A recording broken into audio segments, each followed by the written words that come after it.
दोस्तों, स्वागत है आपका उत्तराखंड भूमि क्लासेस में। तो क्लासेस चल रही है आपकी स्केलर के लिए। मैथ्स हमने यहाँ पे आपका कर दिया था। त्रिभुज के एमसीक्यू हमने कल के दिन में किए हुए थे, ठीक है। तो कल हमने लगभग आपका 20 के आसपास एमसीक्यू किए थे, 20 टाइप के क्वेश्चन आपके कर दिए थे त्रिभुज से रिलेटेड। आज हम करेंगे चतुर्भुज और वृत्त, ठीक है। दोनों आज कंप्लीट कर देंगे।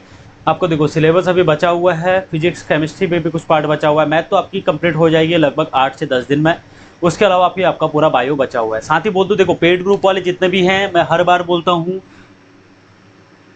जितने भी आपको नोट्स मिले हुए हैं वो नोट्स आपने पूरे कंप्लीट कर लिए होंगे मेरे अकॉर्डिंग, ठीक है। मेरे को जहाँ तक लगता है आपने कर दिए होंगे। देखो अगर जो लोग पेड ग्रुप से जुड़ना चाहते हैं, 499 फीस है। ऊपर आपको नंबर दिख रहा है, वहाँ पे आप व्हाट्सअप या फिर कॉल कर सकते हैं। कोशिश करें व्हाट्सअप करने की। नोट्स मिलते हैं डेली के, आपको दिए जाते हैं एमसीक्यू, वहाँ पे पीडीएफ फॉर्मेट में सब कुछ रहता है। लगभग 100 के आसपास आपके रहते हैं या 100 प्लस रहते हैं, ठीक है। और वीकली मिलते हैं 2 टेस्ट आपको, ठीक है। 2 टेस्ट आपके रहते हैं। जो लोग अभी ज्वाइन करेंगे, काफ़ी कन्फ्यूजन रहता है कि उनको पुराना मटेरियल मिलेगा नहीं मिलेगा। सब कुछ मिलेगा आपको। तो आप यहाँ पे अगर लेना चाहें तो आप यहाँ पे कॉल या फिर मैसेज कर सकते हैं, ठीक है। कोशिश कीजिए व्हाट्सअप करने की। अगर वहाँ पे कांटेक्ट नहीं हो पाता तब जाके आप कॉल कीजिए, ठीक है। तो अब बात करेंगे आज हम यहाँ पे क्वेश्चन नंबर 1 है आपका, चतुर्भुज से करेंगे। पहले कुछ क्वेश्चन त्रिभुज के हैं। हमने यहाँ पे क्या देखा था, सर्वांगसम के सारे क्वेश्चन कर दिए थे, समरूप के क्वेश्चन नहीं किए थे, ठीक है। तो समरूप से कैसे क्वेश्चन बनते हैं, चलो पहला क्वेश्चन आपको नोट डाउन करना है।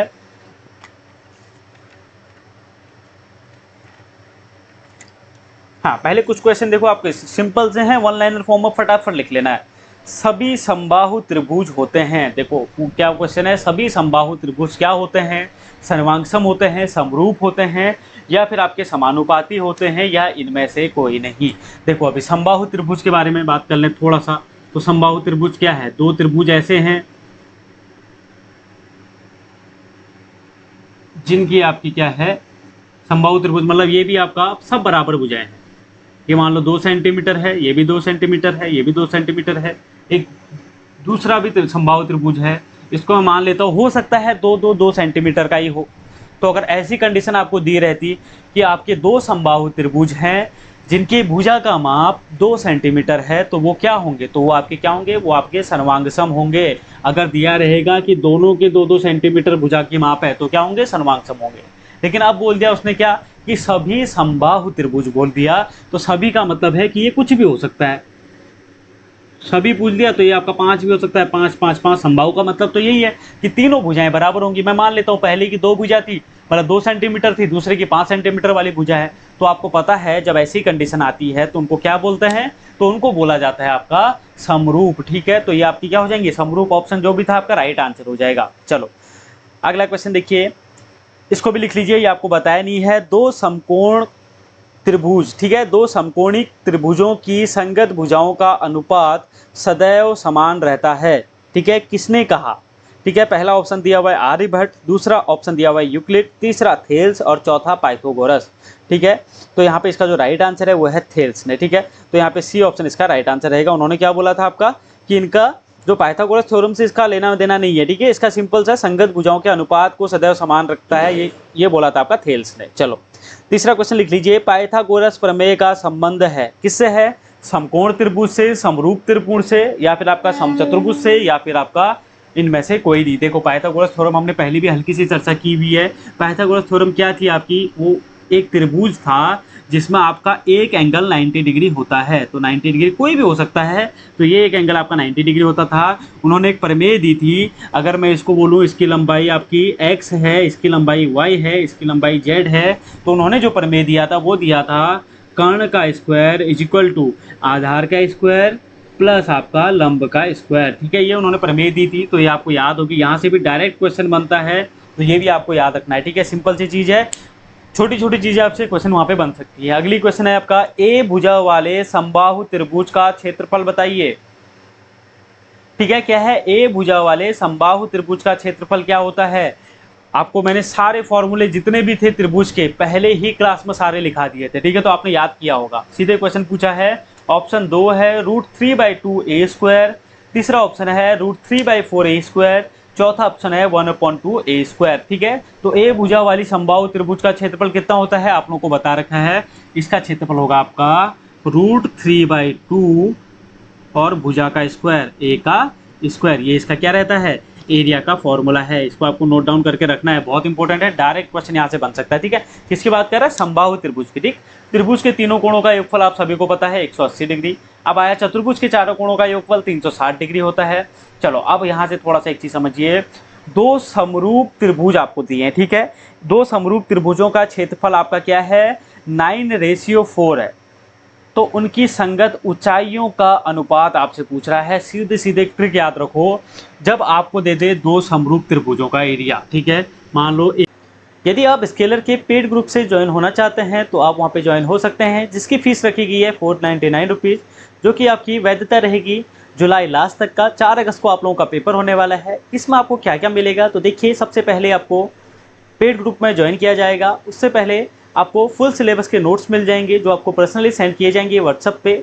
उसके बाद आपको पेड ग्रुप में ज्वाइन किया जाएगा, जहाँ पे आपको डेली के एमसीक्यू मिलेंगे, जो कि आपकी चैप्टर वाइज बेस पे यहाँ पे रहने वाले हैं। लगभग 50 से 100 एमसीक्यू आपको मिलते हैं पीडीएफ फॉर्मेट में। और साथ ही आपका वीकली यहाँ पे अभी तक 2 टेस्ट लिए जा रहे हैं, वो आपके ऑनलाइन टेस्ट हैं, आपको लिंक दिया जाता है, आप साइड में देख सकते हैं। इस तरीके के टेस्ट वहाँ पे होते हैं, जिसमें टेस्ट कंप्लीट होने के बाद आपके मार्क्स आपको दिखते हैं, आपकी आंसर की आपको दिखती है, और अगले दिन आपका रिजल्ट भी डिक्लेयर किया जाता है, किसके कितने मार्क्स आ रहे हैं और कितने नहीं। तो अगर आपको ये ग्रुप ज्वाइन करना है तो फीस इसकी 499 रुपीज़ रखी गई है। नीचे दिए गए नंबर पे आप कॉल कर सकते हैं। साथ ही आपको स्केलर के फुल सिलेबस नोट्स भी मिल जाएंगे। क्लासेस आपकी यूट्यूब पे ही चलेंगी, प्लेलिस्ट आपको एक बार जरूर से चेक कर लेना है। एक समरूप त्रिभुज आपका, इसको मैं ट्रायंगल 1 लिख देता हूँ। रेशियो आपको दिया हुआ है, ये एरिया का रेशियो, ठीक है, एरिया का रेशियो ट्रायंगल 1 और ट्रायंगल 2 का, ठीक है। और ये कैसे हैं? समरूप हैं। इसका दिया हुआ है आपको, मान लो कुछ भी A/B दिया हुआ है। अब इसके अगर आपसे पूछ ले संगत ऊंचाई, ये पूछ ले, संगत भुजा पूछ ले, कुछ भी पूछ ले, तो यहाँ पे आपको मैं लिख देता हूँ भुजा, या फिर आपसे पूछे लंबाई का अनुपात, तो इसको कर देना कुछ नहीं, √A/√B। सिंपल सी चीज होगी है। क्वेश्चन वापस से पढ़ के बता रहा हूँ, वापस से पूरा अच्छे से नोट डाउन कर लो। दो समरूप त्रिभुजों के क्षेत्रफल का अनुपात है 9:4, तो उनकी संगत ऊंचाइयों का अनुपात आपसे पूछ रहा है, तो सीधे सीधे क्या निकलेगा? कितना दिया था? 9:4। ये दिया है आपको 9:4 दिया। मैंने क्या बोला? एरिया का अनुपात दिया हुआ है, चाहे भुजा का अनुपात पूछे, चाहे लंबाई आपका भुजा का पूछे, या उस पर संगत जो लंब डाला हुआ है लंबाई का पूछे, कुछ भी पूछे, या ऊंचाई का पूछे, तो सीधे सीधे आपको क्या कर देना है? अंडर रूट कर देना है दोनों का। तो 9 का अंडर रूट कितना हो जाएगा? √9 कर देंगे तो 3:2 सीधे सीधे आंसर रहेगा। इसको नोट डाउन करके रखो। यहाँ पे इस पे कुछ भी यहाँ पे खोजबीन करने मत लग जाना कि इसको ऐसे निकालेंगे, इसको ऐसे निकालेंगे, टाइम वेस्ट बिल्कुल नहीं करना। ऐसा क्वेश्चन दिखेगा, सीधे अंडर रूट कर देना। सेम टू सेम उल्टा, उल्टा क्या करोगे? अगर आपको दिया है किसी दो समरूप त्रिभुजों के भुजाओं का अनुपात आपको दिया हुआ है, और आपसे पूछेगा बताओ उनके एरिया का अनुपात कितना होगा, तो एरिया का अनुपात कितना होगा? सीधा उसमें स्क्वायर कर दोगे, ठीक है। अगर आपको भुजा का दिया हुआ है रेशियो और आपसे पूछेगा एरिया का रेशियो बताओ, तो सीधे सीधे स्क्वायर कर दोगे। तो इसको मैं मान लेता हूँ A था, ये B था, तो A²/B², ठीक है, A²/B² कर दोगे। सेम उल्टा करना है, वहां पूछेगा। मतलब क्या है, जो याद रखने का तरीका, अभी यहाँ पे भूल मत जाना। देखो मतलब क्या है, अगर आपसे पूछा है एरिया, एरिया हमेशा बड़ी होगी, बड़ी होगी ना एरिया। मान लो भुजा इसकी 2 सेंटीमीटर है, तो इसका एरिया 2 सेंटीमीटर से तो बड़ा ही निकलेगा। लेकिन जब आपसे पूछेगा भुजा की लंबाई, या फिर पूछ दिया ऊंचाई, तो वो क्या होगी? छोटी संख्या होगी एक, ठीक है। सिंपल सा ऐसे याद रखो, एरिया दिया है तो बड़ी संख्या है, तो हमें उसे छोटी संख्या लानी है। कैसे करोगे? अंडर रूट कर दो, खत्म बात। भुजा और ऊंचाई दी हुई है, आपसे बोल देगा बताओ इसकी एरिया क्या होगा, तो भुजा से बड़ी होगी, मतलब उसका स्क्वायर कर दोगे। सिंपल सी 2 चीजें आपको याद रखनी है, काम आपका हो जाएगा, ठीक है। चलो अगला क्वेश्चन कर लेते हैं। दो समरूप त्रिभुजों के संगत भुजाओं का अनुपात। देखो अगला क्वेश्चन खुद कीजिए, कमेंट बॉक्स में तुरंत आंसर। दो समरूप त्रिभुज के संगत भुजाओं का अनुपात 4:9 है, तब इसके क्षेत्रफल का अनुपात बताइए। अभी बोला आपको क्या करोगे? भुजाओं का अनुपात दिया है, भुजाओं का अनुपात क्या रहेगा? छोटा रहेगा। तो आपको क्या चाहिए? बड़ी संख्या चाहिए। बड़ी संख्या के लिए मैंने कहा आपको क्या चाहिए? एरिया को सीधे सीधे आपका क्या करना है, यहाँ से स्क्वायर करके आपको एरिया मिल जाएगा। तो 4:9 दिया है, शायद 4:9 दिया है, तो कितना हो जाएगा? 16:81 शायद हो रहा होगा। 4:9 दिया है या 9:4? देखो 4:9 दिया है, तो 16/81, मतलब 16:81, सीधा स्क्वायर कर दिया, ठीक है। समझ में नहीं आया तो एक बार वापस से देख लेना।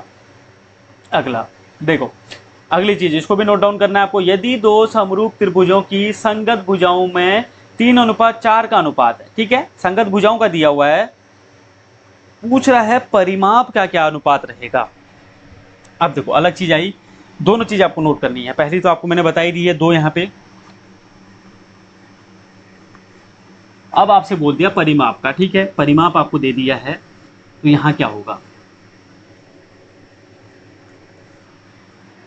ये मैं यहाँ पे नोट डाउन एक बार वापस से कर रहा हूं। देखो पहले मैं लिखता हूं परिमाप का, दिया क्या है, 2 समरूप त्रिभुज के परिमाप का रेशियो। इसमें आपको दिया था 2 समरूप त्रिभुज के भुजा का रेशियो, ठीक है, भुजा का रेशियो मान लो मैं मानता हूं A रेशियो B दिया हुआ है, ठीक है, दिख रहा होगा, ठीक है, अगर दिख नहीं रहा है तो मैं आपको बता रहा हूं, आप उस हिसाब से इसको लिखिएगा, ठीक है। 2 समरूप त्रिभुज के परिमाप का रेशियो आपसे पूछा जा रहा है, आपको भुजा का रेशियो दिया है, तो जो भुजा का रेशियो होता है वही आपका परिमाप का रेशियो होता है। सिंपल सा सीधे सीधे याद करके रखो, ठीक है, दोनों सेम चीज आ गई है। दूसरी चीज आपसे बोला था क्या, आपको 2 समरूप त्रिभुज के भुजा का रेशियो दिया हुआ है A/B। अब आपसे पूछ रहा है 2 समरूप त्रिभुज के एरिया का रेशियो, नोट डाउन करके रखो, A² रेशियो B²। सिंपल सी चीज है, ठीक है, ये चीज होगी, आपको याद भी होगी। अगर आपको दिया होगा एरिया का रेशियो और आपसे पूछेगा भुजा का रेशियो, सीधे उसका क्या कर देना, वर्गमूल कर देना, बस हो गया, इतनी सी बात है, ठीक है। चलो ये क्वेश्चन भी आपने कर लिया होगा, इसका आंसर क्या निकलेगा, 3:4 ही आपका आंसर इसका आ जाएगा, ठीक है। अगला क्वेश्चन है, 2 समरूप त्रिभुजों की भुजाओं का रेशियो का अनुपात इतना दिया हुआ है, तो इसका क्षेत्रफल का अनुपात पूछ रहा है। सिंपल सी चीज है, स्क्वायर कर दोगे तो 1:2 का स्क्वायर करोगे तो क्या हो जाएगा, 1:4 हो जाएगा। चलो अब आया, 2 समद्विबाहु त्रिभुज के कोण बराबर है, ठीक है, 2 समद्विबाहु त्रिभुज के कोण बराबर हैं तथा उनके क्षेत्रफलों का अनुपात 16/25 आपको दिया हुआ है, तो उनकी ऊंचाई का अनुपात क्या दिया हुआ है, 2 समद्विबाहु त्रिभुज के कोण बराबर हैं, एंगल बराबर हैं 2 समद्विबाहु त्रिभुज के, ठीक है। तो क्या पूछा आपको, दिया हुआ है उसका एरिया का रेशियो या फिर भुजा का दिया हुआ है। चलो क्षेत्रफल का अनुपात दिया है, एरिया का रेशियो दिया हुआ है 16:25, सेम चीज यहाँ पे उसको भी यहीं पे लगानी है। भुजा का रेशियो पूछ रहा है तो वही चीज क्या हो जाएगा, 4:5, सीधे आंसर, ठीक है, सीधे यही चीज लगानी, कोई अलग से नहीं। चलो अगला क्वेश्चन देखो, सिर्फ आपको ऑप्शन देख के आंसर बताना है अगले क्वेश्चन का, ठीक है। किसी त्रिभुज में 2 कोणों का योग तीसरे कोण के बराबर है यदि 2 कोणों में अंतर, ठीक है, अंतर 30 डिग्री है, तब त्रिभुज के कोण होंगे। ऑप्शन में लिखता हूं, ऑप्शन देख के answer, 30, 60, 90, A option, B option, 45, 45, 90, C option, 60, 60, 60, 30, 75, 75, ठीक है, 60, 60, 60, डी ऑप्शन, 30, 75, 75। चलो क्या बोला उसने, उन्होंने आपको ये बोला गया है कि 2 आपके कैसे त्रिभुज हैं, उनके कोणों का, हाँ 2 कोणों का योग, कोई भी 2 कोणों का योग ABC, मैं मान लेता हूं angle A plus angle B is equal to कितना है, एंगल C है। तो पहले तो देख लो, और पूछ रहा है, यही कंडीशन आपको दी हुई है, और बोल रहा है कि जो अंतर है angle A minus angle B is equal to 30 degree का है। 2 कंडीशन, इक्वेशन 1, इक्वेशन 2, जो फिट बैठ रहा है आंसर बिल्कुल सही आ जाएगा, ठीक है। तो देख लो पहले, 30 + 60, 90, पहला बिल्कुल फिट बैठ रहा है, 30 + 60, 90 होना चाहिए, C के बराबर होना चाहिए। दूसरा क्या इसमें फिट बैठ रहा है, 45, 45 + 90, पहला इक्वेशन बढ़िया बैठ रहा है, इसमें भी। तीसरे में देख लेते हैं, 60 + 60 + 60, बिल्कुल गलत हो जाएगा हमारा यहाँ पे, 60 + 60 इसको 120 होना चाहिए था, वो हो भी नहीं सकता है और गलत भी हो गया सीधे सीधे। 75 + 30 सीधे सीधे गलत। चलो अभी 2 ऑप्शन पे कायम रहे हम यहाँ पे। अब दूसरी कंडीशन लगाएंगे, angle A minus angle B 30 हो रहा है क्या, angle A minus angle B बिल्कुल 30 हो रहा है। यहाँ पे ये मत बोल देना कि ये 30 तो माइनस में जा रहा है, ऐसा कुछ नहीं होता, ठीक है। ये एंगल B माइनस, उनका अंतर बोल रहा है कि दोनों कोणों का अंतर 30 डिग्री होना चाहिए, तो बिल्कुल 30 डिग्री है, तो ये राइट आंसर। क्या दूसरे में हो रहा है, बिल्कुल नहीं हो रहा है, अंतर 0 डिग्री का है, गलत हो जाएगा। ए ऑप्शन बिल्कुल राइट है, कुछ भी आपको करने की जरूरत नहीं थी, क्वेश्चन पढ़ना था, ऑप्शन देखना था, आंसर देना था, ठीक है। अगला चलो अगला भी सेम है, उसको रहने देते हैं। अगला आपको दिया हुआ है, यदि L समांतर M हो तब A का मान होगा। ठीक है, तब A का मान होगा। देखो आज से या कल से आपको पेड ग्रुप में, अभी तक के मैथ्स के हमने कहाँ तक का किया था, निर्देशांक ज्यामिति तक का एक बार हम कंप्लीट कर चुके हैं। मतलब एमसीक्यू आपको मैं कम से कम दे चुका था 60-70 एमसीक्यू पर चैप्टर के। ठीक है, अब आपको वापस से मैथ के एमसीक्यू मिलना स्टार्ट हो जाएगा। साइंस हमने काफ़ी एमसीक्यू यहाँ पे कर दिए हैं, और कुछ क्वेश्चन जो एमसीक्यू आपके रॉन्ग हुए हैं वो आपको मैं वन लाइनर फॉर्म में दे दूंगा, उसका वेट कीजिए थोड़ा सा, बस आपको इंतजार करना रहेगा। बाकी आप लोगों को पता है कौन कौन से क्वेश्चन गलत है, लेकिन फिर भी एक बार मैं आपको बता दूंगा कि उसमें कौन कौन से क्वेश्चन रॉन्ग हुए हैं, उनको वन लाइनर फॉर्म में एक पीडीएफ बना के मैं आपको वहाँ पे दे दूंगा। ठीक है, उसका टेंशन मत लीजिए, बाकी आपको तैयारी अच्छे से करते रहनी है। मैं आपको क्या अभी देखिए, आपका आज या कल से मैथ के चैप्टर 1 से वापस से स्टार्ट करेंगे। वही एमसीक्यू नहीं मिलेंगे, नए एमसीक्यू वापस से मिलेंगे, नंबर सिस्टम से स्टार्ट करेंगे और भर भर के एमसीक्यू करेंगे, टेंशन की बात नहीं है। 100+ एमसीक्यू और आपको मिलेंगे पर चैप्टर के। चलो आगे देखते हैं। आपको दिया है L समांतर M दिया हुआ है और आपको साथ में दिया हुआ है तब A का मान ज्ञात कीजिए। सिंपल सी चीज है, A का मान आपसे पूछ रहा है। डायग्राम दिया हुआ है, ठीक है, इसमें ऐसे दिया हुआ है एक डायग्राम आपका, और ये दिया हुआ है, और यहाँ पे दिया हुआ है L और M। ये आपका L है, ये आपका M है, ये आपका है 3A + 60 डिग्री, ये आपका दिया हुआ है 4A + शायद 40 डिग्री दिया हुआ है, 4A + बराबर 40 डिग्री दिया हुआ है। A की वैल्यू आपसे पूछ रहा है। ठीक है, साथ में क्या दिया हुआ है, जो L लाइन है वो समांतर है M लाइन के। ठीक है, ये चीजें आपको दी हुई है। ठीक है,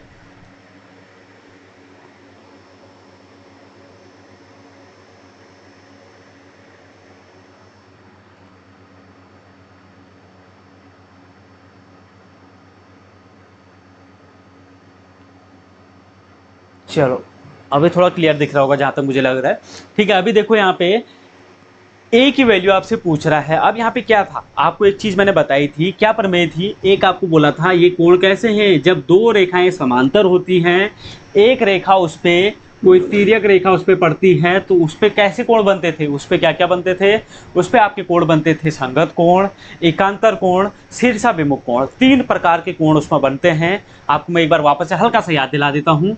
ये वाला के एंगल जो ऊपर ये वाला है और ये वाला एंगल कैसे होते थे, शीर्षाभिमुख कोण होते थे। ये एंगल, ये वाला एंगल और ये वाला एंगल क्या होता था, एकांतर कोण होते थे। और जो ये एंगल दिया हुआ है और ये एंगल दिया हुआ है, ये होते थे संगत कोण। ये सब क्या होते थे, आपको बता रखा था, बराबर होते थे, आपस में एक दूसरे के बराबर होते थे। तो यही चीज है यहाँ पे, ये कैसे कोण है, 3A + 60 और 4A + 40 संगत कोण है। तो ये क्या होते हैं, बराबर होते हैं, क्योंकि आपको क्या दिया हुआ है, समांतर रेखा दिया हुआ है। तो कैसे निकालेंगे, 3A + 60 = 4A + 40। ठीक है, तो इधर ले जाइए इसको, तो 4A का A का 3A हो जाएगा, इसको मैं उधर ले जाता हूँ तो वहां जाके ये कितना हो जाएगा, 20 डिग्री हो जाएगा।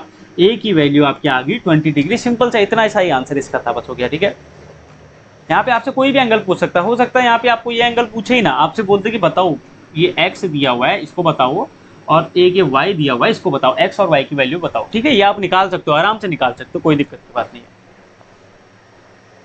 चलो अब अगली चीज, सेम चीज यही है, सेम आपका क्वेश्चन दिया हुआ है, बस यहाँ पे डिजिट चेंज हो चुके हैं और यहाँ पे आपका ये आपका चेंज हुआ है और यहाँ पे एक चीज चेंज हुआ है। ठीक है, इस क्वेश्चन को भी करेंगे। इसमें आपका एंगल कुछ अलग से दे दिया और इस तरीके से है, इस तरीके से है, एक एंगल आपको ये दे दिया, एक एंगल आपको ये दे दिया। क्या क्या दिया हुआ है, 3D + 50, 2D + 20, 3D + 50 और 2D + 20 डिग्री। देखो आपको ये चीजें आनी चाहिए, पर मैं आपको आनी चाहिए तभी आपको वहां पे काम बनेगा। ठीक है, वरना दिक्कत हो सकती है। यहाँ पे आपसे D की वैल्यू पूछ रहा है, यहाँ पे आपसे D की वैल्यू पूछ रहा है, सिंपल सी चीज है। अब देखो ये कैसे कोण हो गए हैं, यहाँ पे ये संगत कोण तो है नहीं, कभी भी ध्यान रखना इस तरीके से आपको एंगल दिया रहता है और L समांतर M दिया रहता है, तो वहां पे ऐसे कोणों का योग हमेशा 180 डिग्री होता है। ठीक है, इसको आप यहाँ पे अगर इस कोण को ऐसे लाओगे तो ये पूरा एंगल आपका इन दोनों का क्या रहेगा, संगत कोणों का एंगल इनका आपका क्या रहेगा, 180 के बराबर रहेगा। तो 2D + 20 + 3D + 50 = 180 डिग्री। ठीक है, तो 2D + 3D 5D = आपका हो जाएगा 180 - 80, तो 5D = आपका हो जाएगा ये कितना, 100 डिग्री। तो D = आपका कितना आ जाएगा, 20 × 100। ठीक है, यहाँ पे आपका कितना आ रहा है 70, कैसे कर दिया 50 + 20 था, 50 + 20 70, बिल्कुल यहाँ पे एक गड़बड़ हो गई है, 50 प्लस ये 70 होगा, 80 नहीं होगा, ठीक है 70 होगा 1110, तो यहाँ पे कितना आ जाएगा अभी आ जाएगा 22 डिग्री। ठीक है, सिंपल सी चीज़ है। यहाँ पे आपको ये देखो जोड़ने में गड़बड़ हुई थी, क्या 50 और 20 कितना होता है 70 होता है। ठीक है, तो सिंपल सा क्वेश्चन, कोई ज़्यादा दिक्कत की बात नहीं है। अगला क्वेश्चन, ये क्वेश्चन हमने कर चुके हैं तो इसको अभी वापस से करने की जरूरत नहीं है। ठीक है, डिजिट चेंज है बस, हो गया और बाकी कुछ नहीं है। चलो अभी चतुर्भुज से आ जाते हैं। त्रिभुज के हमारे सारे क्वेश्चन आपके क्या हो गए, खत्म हो गए हैं त्रिभुज वाले। अभी हमारे बचे हैं एरिया वाले, आयतन वाले, जो अलग से टॉपिक है वो पूरा अभी बचा हुआ है। ठीक है, अभी हम सिंपल सा क्या पढ़ रहे हैं, अभी हम पढ़ रहे हैं त्रिभुज, चतुर्भुज और वृत्त वाला, जो आपको सिंपल सा सिलेबस में पहले टॉपिक दिए हुए हैं। क्या दिया हुआ है, देखो हमने क्या किया था, यूक्लिड ज्यामिति, हमने इसके बेसिक कॉन्सेप्ट हमने पूरे पढ़ लिए थे। त्रिभुज के बारे में हमने अब कंप्लीट कर लिया, अब इसके अलावा कुछ नहीं है। चतुर्भुज हम भी क्वेश्चन करने वाले हैं, कॉन्सेप्ट हमने पूरे पढ़ लिए हैं। अगला वृत्त का क्षेत्रफल, ठीक है, वृत्त का क्षेत्रफल, ये वृत्त वाला चैप्टर अभी हमारा, इसके बाद कुछ क्वेश्चन हम आज कर लेंगे और इसके बाद आपका क्या करेंगे, वृत्त का क्षेत्रफल कौमा सतह क्षेत्रफल और आयतन वाले जितने क्वेश्चन हैं वो अगली क्लास में हम पूरा कंप्लीट कर लेंगे। तो ये आपका फिर पूरा कंप्लीट हो जाएगा। ट्रिग्नोमेट्री का अनुप्रयोग हम फिर उसके बाद डिस्कस करेंगे। ठीक है, अब अगला क्वेश्चन आपका आ जाता है चतुर्भुज से। पहला क्वेश्चन लिखिए, एक चतुर्भुज की 3 कोण आपको दिए हुए हैं। ठीक है, सिंपल सा है, चलो बता देते हैं इसको। 3 कोण आपको दिए हैं 75, 90, 75। ठीक है, क्या दिया है, एक चतुर्भुज आपको दिया हुआ है, कुछ भी हो सकता है, इस टाइप से एक चतुर्भुज है, 75 शायद 90 दिया हुआ है ये वाला एंगल, और ये वाला शायद आपका 75 दिया हुआ है। एक एंगल आपसे बोल रहा है बताइए। ठीक है, यही दिया हुआ है, 75, 90, 75 दिया हुआ है। अब आपसे पूछता है एक एंगल बताओ, तो सिंपल बच्चों वाला क्वेश्चन है, कोई दिक्कत की बात ही नहीं है। इसमें क्या होता है, त्रिभुज के तीनों अंतःकोणों का योग 180 डिग्री होता है। अगर बात करेंगे चतुर्भुज के चारों अंतःकोण, 4 अंतःकोण है ना, 1, 2, 3, 4, ठीक है, तो इनका कोण का योग होता है 360 डिग्री। तो सिंपल सी चीज हो जाएगा 75 + 75 + 90 + x = 360 डिग्री। जोड़ लीजिए, 150 ये हो जाएगा, 240 हो जाएगा, तो x = 360 - 240, 240 हो जाएगा। तो x = आपका कितना हो जाएगा 120 डिग्री। सीधे सीधे आपका आंसर आ जाएगा। सिंपल सा क्वेश्चन अगर बनेगा तो ऐसा बन सकता है। चलो ठीक है, आगे देखते हैं। आगे आपको दिया हुआ है एक आयत का एक विकर्ण उसकी एक भुजा से 25 डिग्री पर नत है। ठीक है, अभी बता दो इसका मतलब क्या है, इसके विकर्णों के बीच न्यून कोण है। अब पूछा क्या जा रहा है, विकर्णों के बीच का न्यून कोण पूछा जा रहा है। सिंपल सा, इसको समझ लेना। ठीक है, अभी क्वेश्चन ये अच्छा वाला है, ऐसे क्वेश्चन आपसे वहाँ पे बनने थोड़े से टफ हो जाते हैं। देखो दिया है A, B, C, D, विकर्ण की बात की है तो विकर्ण भी खींच लेता हूँ। ठीक है, विकर्ण की बात कर ली तो विकर्ण यहाँ पे आपके आ गए, इसको मान लेता हूँ O है। ठीक है, अब क्या बोला, दिया क्या क्या है, एक इसका देखो, एक विकर्ण उसकी एक भुजा से 25 डिग्री पर नत है। इसका मतलब है इस एंगल की वो बात कर रहा है। एक विकर्ण जो है एक भुजा पे 25 डिग्री पे नत है, तो ये इसकी बात कर रहा है या फिर आपका इसकी बात कर रहा है, दोनों सेम एंगल होते हैं। तो ये आपसे 25 डिग्री यहाँ पे दिया हुआ है, यही आपको पहचानना था। उसके बाद आपको क्या पहचानना है, इनके विकर्णों के बीच न्यून कोण कौन सा होगा। आप बताइए न्यून कोण होता कौन सा है। अब आपको बताया था न्यून कोण का मतलब क्या था, आपका जो एंगल आपका किसके बीच में होता था, 0 से तो बड़ा है लेकिन आपका कितना है 90 से छोटा रहता था, 90 से छोटा होना चाहिए, वो आपका क्या होता था, न्यून कोण होता था। तो आपको कौन सा कोण इसमें विकर्णों के बीच में कौन सा कोण न्यून कोण लग रहा है, तो क्या ये कोण आपको न्यून कोण लग रहा है, ये वाला कोण? बिल्कुल नहीं है, क्योंकि ये तो 90 से ज़्यादा ही है। तो न्यून कोण आपको दिख रहा है ये वाला, तो इसको आपसे पूछ रहा है, ये x की वैल्यू आपसे पूछ रहा है। ठीक है, सिंपल हो गया। ऑप्शन आपको दे देते हैं 40, 45, 50, 60। ऑप्शन लिख देता हूँ 40, 45, 50, 60। अब इस क्वेश्चन को समझो, ये कैसे करेंगे। इसको करने के 2 तरीके। ODC एक ट्रायंगल बन रहा है, 2 कोणों का योग दिया हुआ है, तीसरा निकाल दो। उसके बाद रिजु रेखा है, 180 से माइनस कर दो, एक आंसर आपका वहां से निकलेगा, लेकिन वो लंबा है। ठीक है, अब मैं करूंगा सीधे इसको, x = 25 + 25, x = 50 डिग्री आंसर। अब कैसे आया, देखो मैं इसको इस तरीके से लिख रहा हूं, इस ट्रायंगल को, जो एंगल आपसे पूछ रहा है उसको किस तरीके से कर रहा हूं, इस तरीके से इसको मैंने किया। ये x है आपका, सामने के दो आपको दिए हैं 25 डिग्री और ये भी 25 डिग्री। इसको मैं लिख देता हूँ, यहाँ पे O है और यहाँ पे D है, यहाँ पे C है। क्या मैंने इसको इस तरीके से लिख सकता हूँ आपको समझाने के लिए? वहाँ पे आपको ऐसे लिखते नहीं रहना है इसको, ठीक है? वहाँ पे सीधा ये लाइन करनी है, ये लाइन समझाने के लिए। ये एक ट्रायंगल है, ये वाला एक ट्रायंगल है। ये इसका कौन सा है? बाह्य कोण है। कल बताया था त्रिभुज वाले चैप्टर में, बाह्य कोण जो आपका रहता है बराबर रहता है उसके सामने के जो दो कोण रहते हैं उसके योग के बराबर। इसीलिए किया है x इज इक्वल टू ये वाला एंगल प्लस ये वाला एंगल, तो इसीलिए इसको 50 किया है। वही चीज़ यहाँ पे भी है। इस x की वैल्यू कितनी होगी? जो बाह्य कोण है इसकी वैल्यू कितनी होगी? इसके और इसके सम के बराबर होगी। सिंपल सी चीज़ है, तो यहाँ से भी वही चीज़ निकलेगा, x is equal to 50 degree आपका आंसर आ जाएगा। ठीक है, चलो अगले क्वेश्चन पे चले जाएंगे। ठीक है, 50 इसका आंसर आपका आ गया है। ठीक है, अगला क्वेश्चन दिया है ABCD एक समचतुर्भुज है जिसमें एंगल ACB 40 डिग्री दिया हुआ है और तब एंगल ABD आपसे पूछ रहा है। ठीक है, तो चलो इसका डायग्राम पहले बना लेते हैं। समचतुर्भुज दिया, अभी समचतुर्भुज की प्रॉपर्टी आपके दिमाग में सीधे सीधे आ जानी चाहिए कि समचतुर्भुज होता क्या है। ठीक है, क्या समचतुर्भुज के विकर्ण एक दूसरे को 90 पे काटते हैं? क्या समचतुर्भुज की प्रत्येक भुजा एक दूसरे पे 90 डिग्री का एंगल बनाती है? ठीक है, ये चीजें आपको दिमाग में आनी चाहिए। देखो विकर्ण बिल्कुल 90 पे काटते हैं लेकिन आपका भुजाएं नहीं काटती। ठीक है, ये आपका एक समचतुर्भुज है। ठीक है, उसके विकर्ण की बात की गई है तो विकर्ण आपके पहले डाल देते हैं। ठीक है, ये थोड़ा सा टेढ़ा हो रखा है, इसको थोड़ा मैनेज करना है।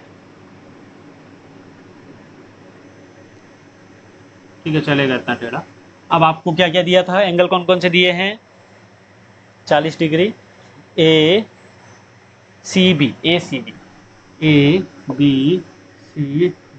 ACB ये आपको दिया हुआ है 40 डिग्री, ये O है। ठीक है, और साथ में क्या दिया हुआ है? एक सेकेंड, हाँ साथ में आपको दिया हुआ है ए से, आप पूछ रहे आपको ADB एंगल ADB, इसको लिख देता हूँ x। ठीक है, एक चीज बताओ, ये जो एंगल है हमारे, अब यहाँ वाला पूछ रहा है तो हमें इसी त्रिभुज से मतलब है, तो हम कोशिश करेंगे कि इसी त्रिभुज के आसपास के एक एंगल और अपने को पता चल जाए। एक एंगल तो अपने को निकालना ही है, दो एंगल अपने को, ये वाला एंगल और ये वाला एंगल पता चल जाएगा तो हम आसानी से निकाल सकते हैं। कैसे निकालेंगे? त्रिभुज के तीनों अंतःकोणों का योगफल 180 डिग्री होता है। अगर अपने को ये एंगल मिल जाए और ये एंगल मिल जाए तो हम इसको आसानी से निकाल लेंगे। अब मैंने आपको एक चीज़ यहाँ पे, अगर आपको याद होता, वहाँ पे अगर आपको याद रहेगा कि समचतुर्भुज के विकर्ण एक दूसरे को 90 डिग्री के एंगल पर काटते हैं, तो आप यहाँ पे सीधे बोलोगे कि हाँ एक एंगल तो 90 डिग्री है ही अपने पास। ठीक है, दूसरी चीज, अब ये तो आपको मिल गया, चलो अभी एक एंगल और चाहिए। इस एंगल का वैल्यू कितनी होगी? सिंपल सी चीजें बता रखा है। आपको एक चीज बताई थी, दो समांतर रेखाएं हैं, तिर्यक रेखा ने काटा, जो ये एंगल है जेड वाला, ये भी आपके क्या होते थे? बराबर होते थे। देखो इस तरीके से जो एंगल बनता है, समांतर रेखाएं होनी चाहिए, बस हो गया। तो ये भी एंगल आपके बराबर होंगे। वही चीज़ है, देखो यहाँ पे ये रेखा और ये रेखा समांतर है, ये बीच में तिर्यक रेखा है, तो ये एक एंगल जो होगा वही एंगल ये भी होगा 40 डिग्री। कैसे? जेड बना ना, देखो जेड। ठीक है, जेड बन गया। यही जेड आपका बनना है, सीधे सीधे एकांतर कोण याद रखना है, जेड बनना चाहिए बस, एकांतर कोण जेड, ये एंगल बराबर ये एंगल। अब आसानी से आप इसको कर सकते हैं। कैसे करेंगे? Angle x plus 90 plus 40 is equal to 180 degree.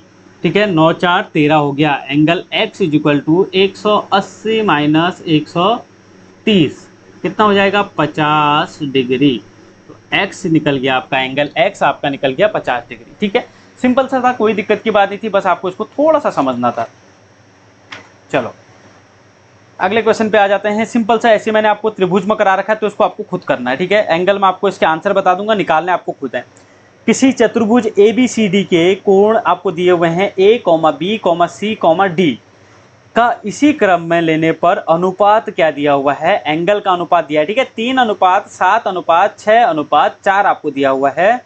तो ABCD क्या है पूछ रहा है, क्या यह समचतुर्भुज है, क्या यह समांतर चतुर्भुज है, क्या यह समलंब चतुर्भुज है, या फिर यह पतंग है, ठीक है। तो ये आपको बताना है अभी क्या रहेगा, ठीक है। सिंपल सा, कैसे करोगे, देखो अगर ऑप्शन क्या दिया, समचतुर्भुज दिया तो सारे एंगल बराबर आने चाहिए, ठीक है। वो तो ऑप्शन देख के, मतलब क्वेश्चन देख के नहीं लग रहा है कि बराबर आएगा, ठीक है, वो आएगा ही नहीं, ठीक है। लेकिन आपको सॉल्व करो, ठीक है। सभी कोण क्या आनी चाहिए, बराबर आनी चाहिए, लेकिन 90 डिग्री नहीं होनी चाहिए, तो वो आपका समचतुर्भुज हो जाएगा। दूसरी चीज समांतर चतुर्भुज में क्या रहेगा, 90 नहीं रहेगा और आसन्न कोण आपके सामने के कोण बराबर रहेंगे, ठीक है। वो भी आपको इसमें देख लेना है।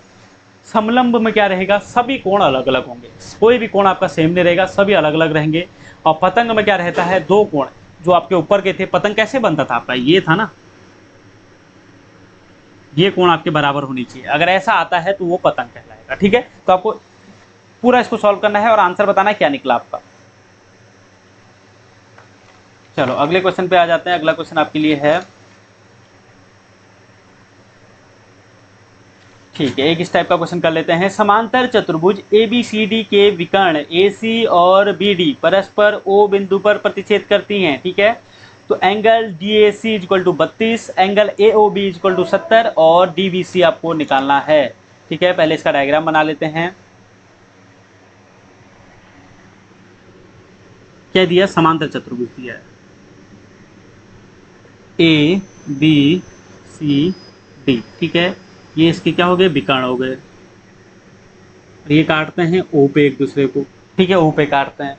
एंगल कौन कौन से दिए हुए हैं,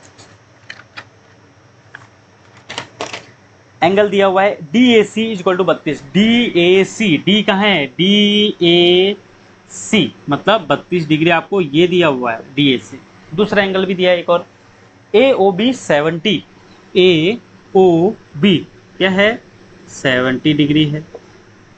अगला पूछ क्या रहा है, पूछ रहा है DBC, D का है, DBC, ये एंगल आपसे पूछा जा रहा है।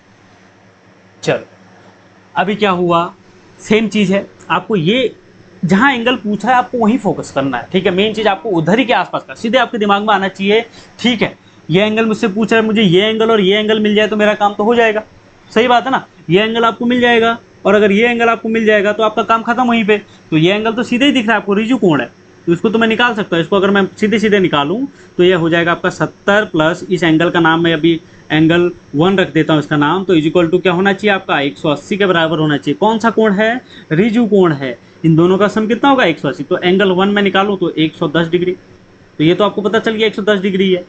अब बात है इसकी, तो ये चीज़ कैसे निकालोगे, सेम चीज़, दो समांतर रेखाओं के बीच में तिर्यक रेखा होती है, एकांतर कोण। समांतर रेखाएं कौन सी हैं, ये जो भी जेड वाला बताया, जेड है, यहाँ से इसको सीधे भरेंगे इधर अपना, और ये आपका यहाँ से आ गया ऊपर, एकांतर कोण आ गया आपके, ये वाला एंगल और ये वाला एंगल बिल्कुल बराबर होंगे, ठीक है। दो समांतर रेखाओं के बीच में एकांतर कोण है आपका ये, तो ये भी आपका 32 डिग्री। तो क्या हो जाएगा, 110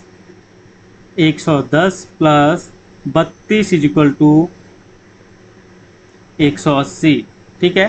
तो x is equal to 180 minus कर दो इसको 142, कितना आ जाएगा, 38 डिग्री x की वैल्यू। सिंपल सी चीज थी, इतना आपको समझना था, बाकी आंसर अपने आप ही निकल गया, ठीक है। चलो ठीक है, 38 बराबर है। चलो अब अगले क्वेश्चन पे आ जाते हैं। अगला क्वेश्चन आपको दिया हुआ है, तो अभी यहाँ पे सिंपल से क्वेश्चन है, सेम क्वेश्चन है, इनको अभी करने की कोई जरूरत नहीं है, ठीक है। पेड ग्रुप में मैं इसकी PDF डाल दूंगा, 1-2 दिन वेट कीजिए, ये आपको जितने भी क्वेश्चन किए हुए हैं सब डाल दूंगा, ठीक है। एक समांतर चतुर्भुज आपको बराबर है, ये आपको दिया हुआ है, सेम क्वेश्चन है, इसमें भी कोई अंतर नहीं है। हाँ, एक क्वेश्चन आपको लिखना है सॉरी, एक क्वेश्चन आपको लिखना है, ट्रायंगल ABC में एंगल A 30 डिग्री, ठीक है, एंगल B 40, क्या दिया है, angle A 30 degree, angle B 40 degree, angle C 110 है कि इस त्रिभुज की भुजाओं के मध्य बिंदुओं को मिलाने पर एक त्रिभुज बना होगा, ठीक है। ये तो 110 ही निकलेगा एंगल C, ठीक है। तो आपको क्या बोला कि एक ट्रायंगल आपको दिया हुआ है ABC, जिसमें ए का आपका जो एंगल है 30 डिग्री है, बी का 40 डिग्री है, सी का 110 डिग्री है। ठीक है, तीनों चीजें आपको दी हैं। अब आपसे बोल रहा है जो ट्रायंगल बना है उसके मिड पॉइंट से अगर हम एक नया ट्रायंगल बनाएंगे तो उसके एंगल क्या होंगे, ऐसे ऑप्शन आपको वहां पे दिए हैं। अब यहाँ पे मैं एग्जाम्पल के तौर पे आपको बना के अगर दिखाऊं तो आप यहाँ पे खुद ही समझ सकते हैं कि उसके एंगल आप कुछ अलग विधि से निकाल ही नहीं सकते, कुछ उसमें कर ही नहीं सकते हैं। तो कैसे निकलेगा वो आपको बता देता हूँ। सिंपल सा एक लाइन का आंसर है, कोई यहाँ पे पेन उठाने की जरूरत नहीं, सीधा आपको वहाँ पे OMR शीट में गोला मारने के लिए पेन उठाना है, बस हो गया और कुछ नहीं है। अच्छा वो भी मिटा दिया, चलो कोई बात नहीं। देखो ट्रायंगल दिया हुआ है ये आपको ABC, बोला इनके मिड पॉइंट यहाँ पे रहा, यहाँ पे रहा, यहाँ पे रहा, बना ट्रायंगल आपका। ये एंगल आपको सब दिए हुए हैं। अगर आपसे मिड पॉइंट के बाद कोई ट्रायंगल के एंगल पूछता है तो वही सेम टू सेम एंगल अंदर भी रहेगा, कोई यहाँ पे चेंज नहीं होगा। आंसर इसका सेम टू सेम, सीधे उठा लो जो क्वेश्चन में दिया था 30, 40, 110, जो अंदर आपका त्रिभुज बनेगा उसके एंगल आपके रहेंगे। सिंपल सी चीज़ है, कोई दिक्कत नहीं है इसमें। ठीक है, तो इसको आपको हटा ही देना है। चलो इतने क्वेश्चन आपके चतुर्भुज से थे। देखो कॉन्सेप्ट इसमें मैक्सिमम आपके त्रिभुज के लगे, क्योंकि यहीं से आपके सब काम बन जाता है। त्रिभुज की प्रमेय अगर आपको सब अच्छे से याद है, चतुर्भुज की कुछ ही प्रमेय हैं और कुछ ही कोणों का आपको देखना है। ठीक है, जो एकांतर कोण है, संगत कोण है, ऋजु कोण है, न्यून कोण है, अधिक कोण है, इस चीज़ से आपको देखना है। अभी देखो इसमें एक रिफ्लेक्स एंगल वाला नहीं बताया हुआ है, वो आपको MCQ कराना पड़ेगा, क्योंकि वहाँ से क्वेश्चन डायरेक्ट बनता है। बहुत सिंपल सा क्वेश्चन है, पूरा कोण और अपना संपूरक कोण यहाँ से क्वेश्चन बन जाता है। तो उसके भी एक आध एग्जाम्पल हम लेके आएंगे। चलो अभी जल्दी से सिलेबस हमारा कंप्लीट हो जाएगा, तो फिर हमने अब क्या करना है, MCQ ही करना है, उसके बाद कोई दिक्कत की बात नहीं है। ठीक है, तो मैथ के बाद हम MCQ करेंगे। अगला क्वेश्चन आपको लिखना है वृत्त से। अब वृत्त के 4-5 क्वेश्चन कर लेते हैं, फिर हम इसके क्वेश्चन करेंगे जब हमारा क्या चलेगा, इसके आपके क्षेत्रफल वाला चलेगा। सिंपल सी चीज़ें हैं, कुछ इसमें समझने वाली चीज़ें हैं। ठीक है, कुछ ज़्यादा दिक्कत वाली बात नहीं है। चलो एक क्वेश्चन आपको दिया हुआ है, क्वेश्चन में दिया है किसी वृत्त का AD एक व्यास है। ठीक है, AD उसका व्यास दिया हुआ है और दिया हुआ है AB एक जीवा है। यदि AD की वैल्यू 34 सेंटीमीटर है, AB की वैल्यू 30 सेंटीमीटर है, तो वृत्त के केंद्र से AB की दूरी क्या होगी। चलो डायग्राम बना लेते हैं। ठीक है, सिंपल से क्वेश्चन है डायरेक्ट। यहाँ पे अभी आपके क्या हुआ, क्षेत्रफल आयतन वाला कुछ भी स्टार्ट नहीं हुआ है। वो हम क्या करेंगे, 1 या 2 क्लास में उसको कंप्लीट कर लेंगे। कोशिश करेंगे 1 क्लास हो जाए, लंबी थोड़ा बड़ी क्लास हो तो उसमें आपका कंप्लीट हो जाएगा। ठीक है, आपको एक वृत्त दिया हुआ है सबसे पहले तो, और उस पर आपको AD उसका व्यास दिया हुआ है। चलो यहाँ से स्टार्ट करता हूँ। एक आपको दिया हुआ है वृत्त, इसका व्यास क्या है, AD इसका एक व्यास है। ये सेंटर है, A और D इसका क्या है, व्यास है। और आपको इसका व्यास दिया भी है, कितना दिया है, 34 सेंटीमीटर, 34 है। ठीक है, एक आपको दी हुई है जीवा मैंने आपको बताई थी क्या होती है, जीवा। यहाँ पे दिया हुआ है जीवा, इसका वैल्यू क्या है, नाम क्या दिया हुआ है, नाम दिया हुआ है आपको इसका AB। ठीक है, AB आपको इसका नाम दिया हुआ है। अब यहाँ पे आपसे बोल रहा है क्या, आपसे बोल रहा है कि यहाँ पे जो है केंद्र से इसकी दूरी क्या होगी। इसकी 30 सेंटीमीटर दिया हुआ है, इसकी दूरी क्या होगी, यह आपसे पूछ रहा है x की वैल्यू। अब देखो इसको इस कंडीशन में हम कभी नहीं निकाल पाएंगे। ठीक है, जिस कंडीशन में मैंने डायग्राम बनाया है, मैंने आपको सिर्फ इतना समझाया है कि एक व्यास दिया हुआ है, एक जीवा दी हुई है, और यहाँ पे इनकी व्यास की लंबाई दी हुई है, जीवा की लंबाई दी हुई है। केंद्र से जीवा कितनी दूरी पर है ये आपसे पूछ रहा है। लेकिन इसको करने का तरीका ये नहीं रहेगा, यहाँ पे ये बिल्कुल आंसर आप इसका निकाल नहीं पाएंगे। तो देखो कैसे करेंगे, क्या हम इसको अगर ऐसे करेंगे कोई दिक्कत होगी, तो आपको यहाँ पे देखना है। इसमें देखिए आपका, ठीक है, ये तो आपको लंबाई पूछ ही रहा है। देखो इसको हम करेंगे ऐसे, केंद्र से जाते हुए, ये अपनी क्या है, ये भी तो व्यास ही है। ठीक है, थोड़ा लंबाई अंतर दिख रहा है लेकिन ऐसा है नहीं। ठीक है, ये थोड़ा सा अंदर रहेगा। तो ये क्या है आपका, ये आपकी त्रिज्या है, ये भी आपकी त्रिज्या है। कितनी दी हुई है, 34 सेंटीमीटर आपको दिया हुआ है पूरा व्यास। तो आर आप यहाँ से निकाल सकते हैं। आर क्या होता है, व्यास अपॉन 2 होता है। मतलब व्यास को 2 से भाग करोगे, आर आपका रेडियस आपका निकल जाएगा, त्रिज्या आपकी निकल जाएगी। तो निकाल दो, त्रिज्या आपकी निकल आएगी सीधे सीधे क्या, 17 सेंटीमीटर, इसका आधा कर दिया। अब यहाँ पे क्या पूछ रहा है, उसके बाद देखो अब ये कितना निकल गया आपका 17 सेंटीमीटर।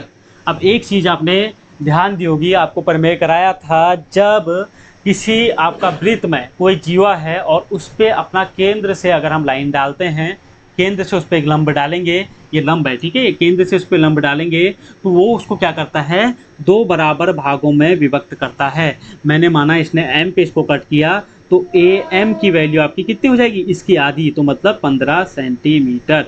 तो क्या आप इसको निकाल सकते हो, यहाँ से x की वैल्यू आप आराम से निकाल सकते हो। कैसे निकालोगे, ये बन गया आपका कौन सा 90 डिग्री, सामने वाला कर्ण, कर्ण का स्क्वायर 17 का स्क्वायर इज इक्वल टू आधार कितना आया 15 सेंटीमीटर प्लस लंब कितना है x है तो x का स्क्वायर।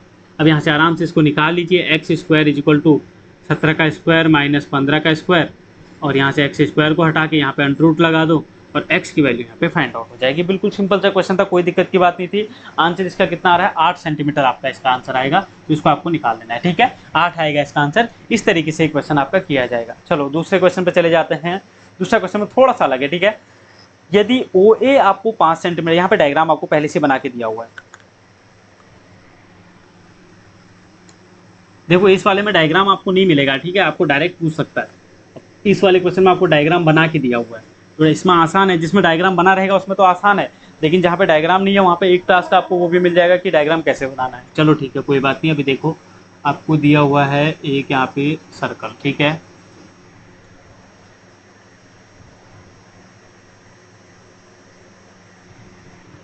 ये है आपका इसका केंद्र और ये दिया हुआ है 5 सेंटीमीटर ठीक है। दूसरी चीज़ आपको दी हुई है, यहीं से आपकी क्या खींची गई है, जीवा खींची गई है AB, और यहाँ से पूछ रहा है नीचे तक की डिस्टेंस, ये C है, ये O है, ये D है, और क्या क्या दिया हुआ है, और आपको दिया हुआ है 5 और AB 8 सेंटीमीटर, AB 8, ये A से B तक की दूरी जो है AB आपको इसमें दिया हुआ है 8 सेंटीमीटर। दूसरी चीज़ OA दिया हुआ है 5 सेंटीमीटर, आपसे पूछ रहा है OD की वैल्यू बताइए। आप बताओ, वही बात होगी, जीवा पे हमने लंब डाला है, वो उसको क्या करेगा, समद्विभाजित करेगा। यहाँ पे 8 सेंटीमीटर टोटल दिया है तो ये हो जाएगा 4 सेंटीमीटर, ये भी हो जाएगा 4 सेंटीमीटर। यहाँ से यहाँ की लंबाई आपको 5 सेंटीमीटर दी है, ये 4 सेंटीमीटर है, इसको आप आसानी से निकाल सकते हो। लेकिन निकालना इतना थोड़े ना आपको, निकालना तो आपको इतना पूरा है, ये पूरी लंबाई आपको निकालनी है। तो कैसे निकालेंगे, ये पूरी लंबाई कितनी होगी आपकी शायद OD आपको नहीं निकालना है, आपको इसमें निकालना है CD। OD तो डायरेक्ट निकल जाएगा, OD तो 5 ही सेंटीमीटर है, CD निकालना है, ये डायरेक्ट ये आपको निकालना है। यहाँ से यहाँ तक की लंबाई जो है आपकी ये x है, इसको आपको फाइंड आउट करनी है ठीक है। तो पहले हम निकालेंगे कैसे, ये हमको ये तो पता है कि OD, क्या आपको ये तो पता है ना कि OA बराबर OD होगा, ये कुछ नहीं है, त्रिज्या है, और वो आपको 5 सेंटीमीटर दिया हुआ है, ये लंबाई पूरी आपको 5 सेंटीमीटर दी है। लेकिन आपको सिर्फ इतना अगर पता चल जाएगा, ये आपको पता चल जाता है, तो आप पूरे में से इसको घटा के यहाँ पे इसकी वैल्यू निकाल लोगे। तो सीधे सीधे देखो, कुछ ट्रिपलेट होती है वो आपको याद रखनी है पाइथागोरस थ्योरम की, ये जिसकी डायरेक्ट है, इसको करने की जरूरत नहीं है कि ये 4 है कर्ण 5 है तो ये सीधे सीधे 3 सेंटीमीटर होता है ठीक है। ये मैं देखो आपको पेड ग्रुप में 2-4 दिन में प्रोवाइड करा दूंगा। कुछ ज़्यादा इंपॉर्टेंट, मतलब थोड़े बहुत है इंपॉर्टेंट, मतलब लगभग 5-7 आपके इंपॉर्टेंट है, वो लाइनें आपको याद कर लेनी है, जैसे 3-4-5 होता है, सिंपल सी चीज़ है ठीक है। तो ये 3 सेंटीमीटर निकल गया, कैसे निकला वो भी बता देता हूँ, काफ़ी लोगों को कन्फ्यूजन हो जाता है। ये कैसे 3 सेंटीमीटर निकला, देखो 5 का स्क्वायर इज इक्वल टू 4 का स्क्वायर प्लस OC का स्क्वायर, मतलब कर्ण का स्क्वायर इज इक्वल टू आधार का स्क्वायर प्लस लंब का स्क्वायर। तो यहाँ से अगर OC स्क्वायर निकालोगे, OC निकालोगे तो सीधे सीधे आपका 3 सेंटीमीटर आएगा इसको सॉल्व करने के बाद ठीक है। अब ये आपका आ गया। अब आप देखो OD, आपको पता है यहाँ पे देखो OD is equal to 5 centimetre, OD is equal to 5 centimetre. तो OD को क्या मैं ये लिख सकता हूँ OC plus CD, OC plus CD लिख सकता हूँ, इसको बिल्कुल लिख सकते हैं OC plus CD is equal to बड़ा वाला OD हो गया, तो यहाँ पे मैं OD लिख देता हूँ। OD इज इक्वल टू यहाँ पे क्या है 5 सेंटीमीटर है, OC कितना निकला 3 निकला, CD निकालना है आपको 5 सेंटीमीटर आपको पता ही है, तो CD is equal to 2 centimetre, ये आपका 2 सेंटीमीटर निकलेगा ठीक है। सिंपल सा आंसर, कोई दिक्कत की बात नहीं है। चलो एक प्रमेय और आपको निकला है, बहुत इंपॉर्टेंट प्रमेय है, डायरेक्ट क्वेश्चन बनेगा, ठीक है, डायरेक्ट क्वेश्चन बनेगा। यहाँ से आपको, वहां आपको इसमें पेन उठाने की जरूरत भी नहीं पड़ेगी, ये भी वही क्वेश्चन है, लेकिन आपको क्या है, ये सारी प्रमेय याद होनी चाहिए, तब वहां पे पेन उठाने की जरूरत नहीं पड़ेगी आपको। लेकिन अगर ऐसा नहीं हुआ, प्रमेय आपने याद नहीं की, वहां फिर पेन रगड़ने में रह जाओगे, आंसर फिर भी नहीं निकलेगा, ठीक है। चलो, एक आपको दिया हुआ है सर्कल, मान लो, ठीक है, सर्कल मान लेना इसको, हाँ, सर्कल मान लिया आपने। अब आपको दिया हुआ है एक जीवा ए बी, ये है इसका केंद्र। एक चीज लिखना, जब जीवा केंद्र के साथ और उसके परिधि के एक पॉइंट के साथ या फिर परिधि पे कहीं भी एक ही जीवा से दो एंगल अगर बनते हैं इस तरीके से, मतलब इस जीवा से आपका क्या बना, एक तो केंद्र के साथ ओ के साथ एंगल बना, और एक यहाँ पे मैं पी पॉइंट मान लेता हूँ, कहीं पे भी हो सकता है, उसके साथ एंगल बनेगा। अगर मैं मान लेता हूँ ये x डिग्री है, तो ये एंगल हमारा सीधे सीधे 2x डिग्री होता है। प्रमेय समझे क्या हुआ, एक जीवा ने एक कोण केंद्र के साथ बनाया और एक अन्य कोण बनाया है, तो ये एंगल आपका क्या होगा, इसका दुगना होता है। ऊपर x डिग्री है, नीचे 2x डिग्री है, मतलब समझे, ऊपर अगर आपको 30 डिग्री दिया हुआ है, तो अगर आपसे पूछेगा केंद्र के साथ कितने डिग्री का कोण बनाएगा, तो केंद्र के साथ सीधे सीधे दुगना कर देना, 30 का हो जाएगा 60, आंसर सीधे सीधे आ जाएगा, ठीक है। अब यही चीज यहाँ पे दी हुई थी, दो चीजें आपसे पूछी जा रही थी।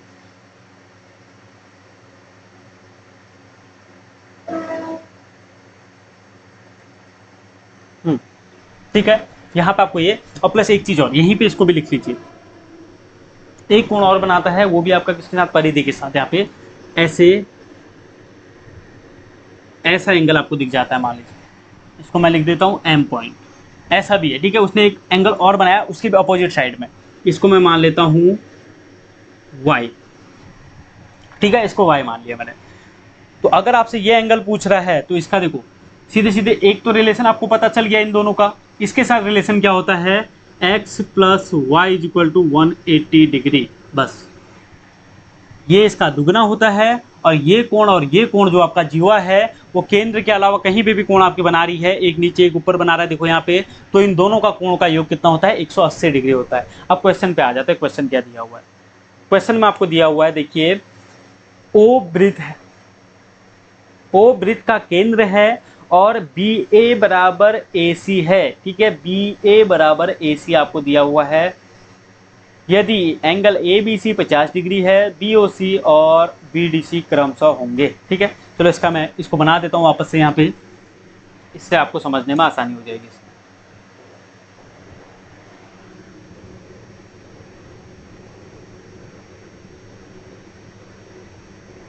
इस तरीके से दिया हुआ है, एक एंगल इसने यहाँ पे बना दिया है, एक एंगल इसने सीधा यहाँ पे आपका पर बनाया है, एक एंगल यहाँ पे ये बनाया हुआ है। ए इसको बोल रहे हैं यहाँ पे, शायद ए ऊपर बोल रहे हैं, चलो इसको बी बोला जा रहा है, इसको ए बोला जा रहा है, इसको सी बोला जा रहा है, इसको डी बोला जा रहा है, ठीक है। एंगल कौन कौन सा दिया है, एंगल दिया हुआ है, और आपको, हाँ, ये भुजा और ये भुजा बराबर दी हुई है आपको, ठीक है। और एंगल कौन कौन से दिए थे, ए बी सी 50, कहाँ है, ए बी सी, ये पूरा एंगल आपको दिया है 50 डिग्री। दूसरा, अब आपसे पूछ रहा है B O C B D C, angle B O C angle B D C, बताइए, ये आपसे पूछ रहा है। सिंपल सा इतना ही आपको दिया था, शायद एक एंगल और दिया होना चाहिए, नहीं दिया है, ठीक है, इतना ही दिया हुआ है बस। सिर्फ आपको एक समद्विबाहु त्रिभुज दे दिया अंदर में आपका, और ये आपका ओ होगा, ये एंगल आपका चलो निकालना होगा, ठीक है। आपको क्या निकालना है, बी ओ सी, बी ये है, ओ ये है, सी ये, एक्स मान लेता हूँ, एक तो आपको एक्स निकालना है। बी डी सी, बी ये है, डी ये है, सी ये है, वाई मान लेता हूँ, ठीक है। दिया क्या है, सिर्फ आपको एक चीज दी थी, बस ये एंगल 50 डिग्री है, प्लस ये दोनों क्या है, इसकी क्या है, समान आपकी क्या है, लंबाई है, तो ये क्या हो जाएंगे, समद्विबाहु त्रिभुज। अब यहाँ पे भी समद्विबाहु त्रिभुज का एक कॉन्सेप्ट लग गया, कौन सा वाला, समान भुजाओं के अपोजिट वाले कोण भी क्या होते हैं, बराबर होते हैं। ए सी का अपोजिट एंगल बी, पहले तो मैं लिख देता हूँ A B is equal to A C आपको दिया हुआ है, तो ए बी का अपोजिट लिख देता हूँ angle C, is equal to AC का अपोजिट एंगल कौन सा, एंगल B, मतलब 50 डिग्री। तो ये भी एंगल आपको कितना दिया हुआ है, 50 डिग्री। तो अभी एक ट्रायंगल में देखो, इस ट्रायंगल में ही खाली गौर करना, बाकी ट्रायंगल मत देखना।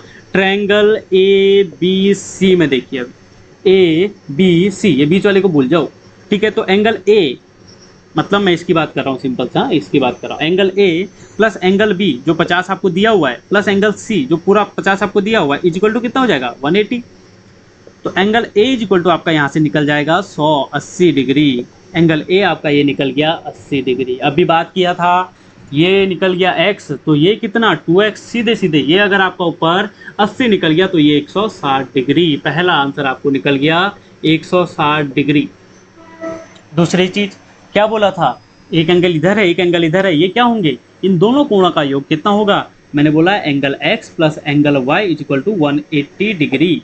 ठीक है, तो क्या किया, सीधे सीधे angle x plus angle y, मतलब 80 plus y is equal to 180 degree. तो y is equal to 100 degree. Answer में आपको सीधे सीधे निकलेगा कि एंगल BOC है आपका 160 डिग्री, एंगल BDC है आपका 100 डिग्री। देखो सिंपल सा क्वेश्चन था, इतना कुछ भी यहाँ पे टफ नहीं था, हल्का सा आपको एक आध बार देखना पड़ेगा तब जाके समझ में आएगा। ठीक है, अब अभी यहाँ पे ये मत ध्यान देना, कुछ चीज़ें याद करनी पड़ेंगी। एग्जाम आपका देखो, आपको कोई ऐसा नहीं है, सिंपल से मेन जो टॉपिक रहता है ना ऐसे उठाए जाते हैं, वहाँ पे कुछ अलग ही आपसे नहीं पूछा जाता है, पूछने का तरीका बदल जाता है। जैसे मैंने आपको यहाँ पे एक ही में 3 चीज़ें बता दी, उन्होंने सिंपल सा अपने को क्या दिया था, एक समद्विबाहु त्रिभुज दिया, अब दिमाग आपको लगाना है आगे का, एक एंगल दिया, बस सिंपल सा इतना दिया था। उसी से हमने क्या निकाल दिए, एक angle, 2 angle, 3 angle, 4 angle, 1 2 3 4 angle हमने उससे निकाल दिए हैं। सिर्फ एक एंगल आपको दिया था, अगर आपको कॉन्सेप्ट पता होता कि ये चीज़ें होता है तो आपको इसका ध्यान हो जाता। सिंपल सा, इसको याद करके रखिए बिल्कुल ही, ठीक है, इसको पूरा याद करके रखिए। ये डायग्राम अगर आपको याद है, एक क्वेश्चन कंफर्म इसका बन जाएगा आपका। चलो अगले क्वेश्चन भी सेम वही है यहाँ पे।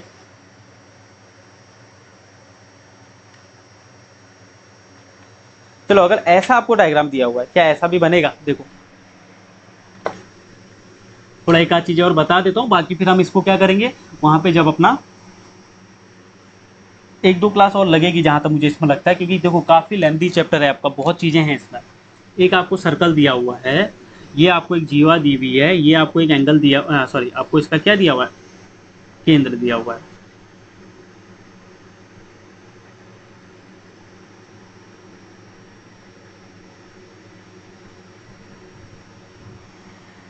इस तरीके से